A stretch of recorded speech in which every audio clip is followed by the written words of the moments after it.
Autre sujet de cette édition, l'ictère chez le nouveau-né. C'est une coloration jaune observée dans les yeux et sur la peau du bébé.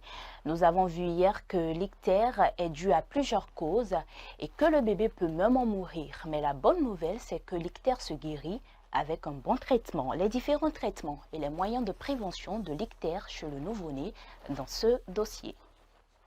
Les causes de l'ictère étant multiples, le traitement varie selon ces différentes causes. Le traitement de l'ictère a deux volets. D'abord, les conséquences de l'ictère. Il y a une forme de bilirubine qu'on appelle bilirubine libre. Elle, lorsque son taux est excessif dans le sang, elle peut aller au niveau du cerveau et attaquer ce qu'on appelle les noyaux gris centraux et les détruire.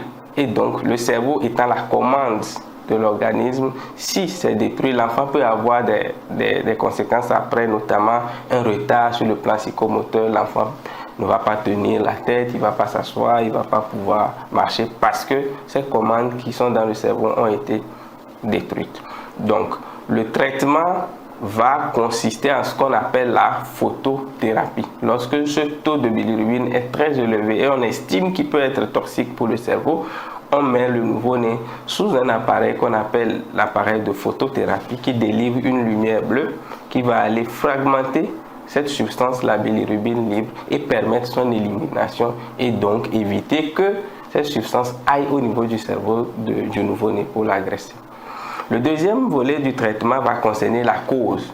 Vous avez vu, on a cité une multitude de causes. Le traitement dépendra donc de chaque cause. Chaque cause aura son traitement spécifique. Une malformation, par exemple, va nécessiter une intervention chirurgicale, par exemple, alors qu'une infection, il faudra traiter l'enfant avec des antibiotiques et un paludisme sera traité par des médicaments contre le palu, ainsi de suite. Pour minimiser les risques d'ictère, les parents doivent adopter des mesures de prévention. La prévention va concerner donc les causes sur lesquelles nous pouvons agir, les causes qui peuvent provenir des parents eux-mêmes.